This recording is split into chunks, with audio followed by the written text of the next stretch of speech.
Do t'jemi Entela Dukën, Entela të përshëndes. Po, ju përshëndes edhe unë Aida, në fakt ditën e diel votohet edhe në bashkinë e Cerikut, ndërkohë që të drejtën për të ushtruar të drejtën e votës e kanë plot 38.000 qytetarë, ndonse në zgjedhjet vendore të vitit 2023 votuan vetëm 12.000 qytetarë, ndërkohë që votohet në 5 njësi, pra përfshin bashkinë e Cerikut, qytetin, qendrën, pra zonën urbane, më pas votohet edhe në 4 njësi të tjera administrative, si kundër është Gostima, Shalsi, Klosi, nga ana tjetër edhe zona e Mollasit, të cilët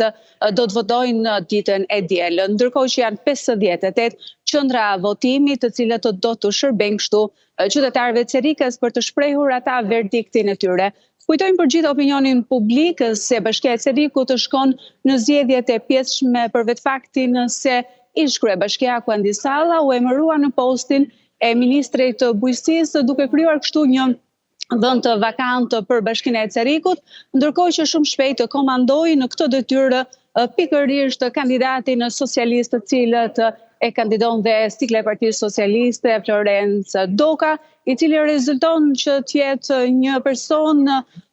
me eksperiencë në administratë, ndërsa më herët në profesion edhe jurist, ndërsa më herët për disa vite ka drejtuar edhe burgun e sigurisë së lartë në Peqin, më pas i është bashkuar Bashkisë së Cerikut dhe në momentin para se të merrte detyrën e komanduar si kryetari i Bashkisë së Cerikut, rezulton që të ishte edhe nën kryetari i kësaj të fundit. Ndërkohë që Partia Demokratike ka vendosur që në këto zgjedhje të pjesshme të mbështesë kandidatin e dalë nga shoqëria civile. Bëhet fjalë për mjekun Amarildo Hoxha, i cili rezulton që të jetë mjek familje në njësinë administrative Klos, por nga ana tjetër opinioni publik e njeh edhe si mjeku i cili asiston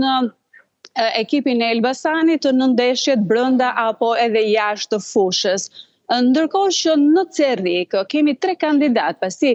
nisma Shqipëria bëhet, Adriatik Lapaj ka vendosur që të garojë pikërisht në emrin e Liger të Himes, i cili rezulton që të jetë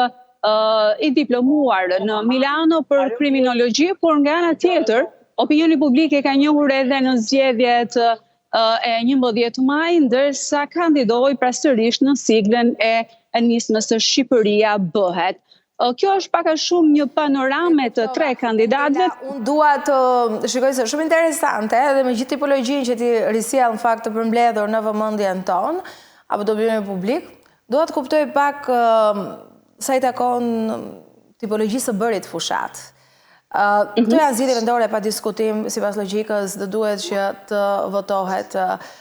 kandidati që ke përballë, pra është një marrëveshje që ti bën dhe e beson dhe llogaritënia duhet të jetë e tillë. Mirë, por në këto vitet e fundit politika ka treguar të kundërtën, ka treguar që votohet sigla, që votohen subjektet.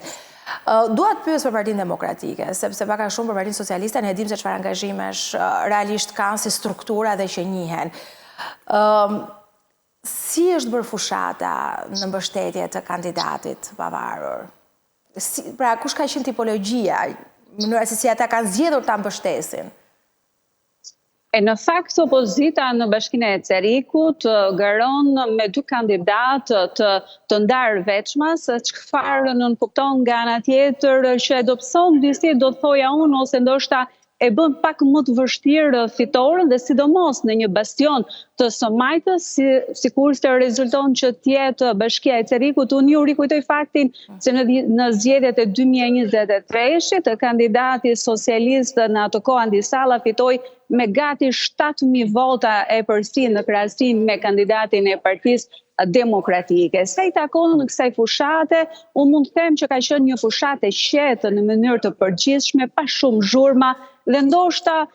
jo siç jemi mësuar me deklarata të shpeshta, me kundërsulme nga ana tjetër, apo edhe me një prezencë të madhe mediatike të kandidatëve. Në fakt të kështu më rezulton, ose ndoshta edhe më e tërhequr, më rezulton që të jetë kandidatura që mbështet Partia Demokratike në zgjedhjet e 9 nëntorit në Bashkinë e Cerikut. Unë mendoj të paktën nga ju se çfarë kam parë në terren që ka qenë një fushat ose ndoshta profili që ka dashur të mbajë kandidati Amarildo Hoxha, ka qenë një profil të ullët mediatik, ai patjetër që është shoqëruar nga deputetët e Partisë Demokratike të Qarkut e Elbasanit, por edhe nga drejtuesit vendor të Bashkisë Cerikut, por më së shumti, duke qenë se mban rolin apo detyrën e mjekut të familjes në zonat rurale, ka preferuar që një pjesë të mirë të fushatës së tij ta përqendrojë në takime të ngushta,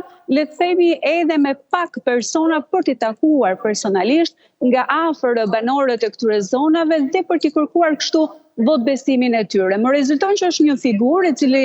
në profesionin e mjekut shpesh është dashur që përpos faktit të ofroj këtë shërbim në qendrën shëndetësore, shpesh është dashur të shkojë edhe në këto familje dhe njëjtë është duke bërë ose të paktën ka vepruar edhe në fushat, duke ju premtuar banorëve se do të jetë sërish të pranë tyre, duke premtuar nga ana tjetër edhe një bashki më të hapur për komunitetin. Ndërkohë që interesant, më rezulton fakti i kandidatit të Nismës Shqipëria Bëhet, sepse ndoshta ndryshe nga dy kandidatët e tjerë, ka pasur takime të shpeshta me komunitetin, por ajo se çfarë ka spikatur Aida kanë qenë pikërisht këto,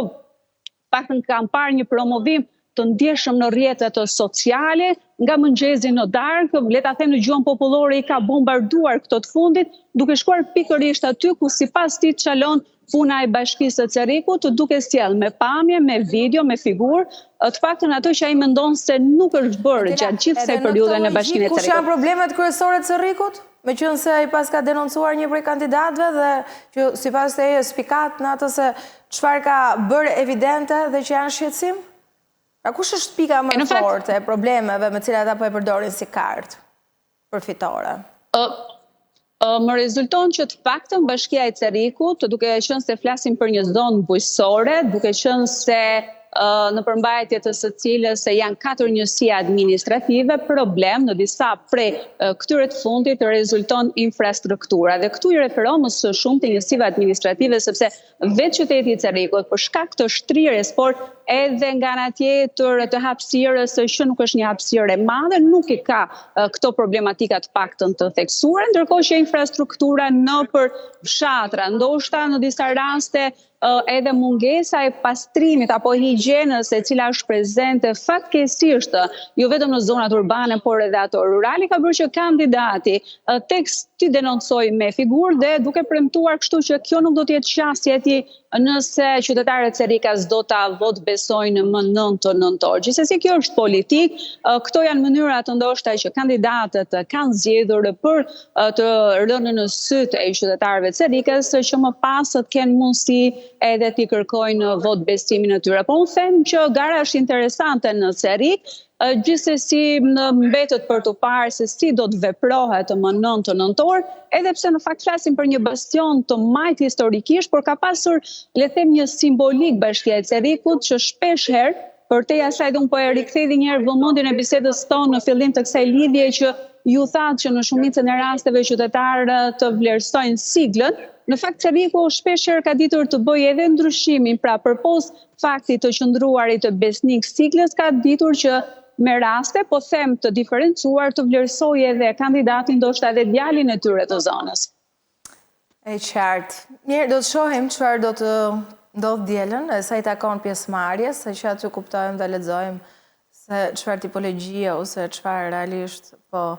ndodh në këto zgjedhje të pjesshme për 5 bashki, ku ndërtohet edhe Ceriku. Faleminderit Entela për gjithë sa solle në vëmendje. Faleminderit juve.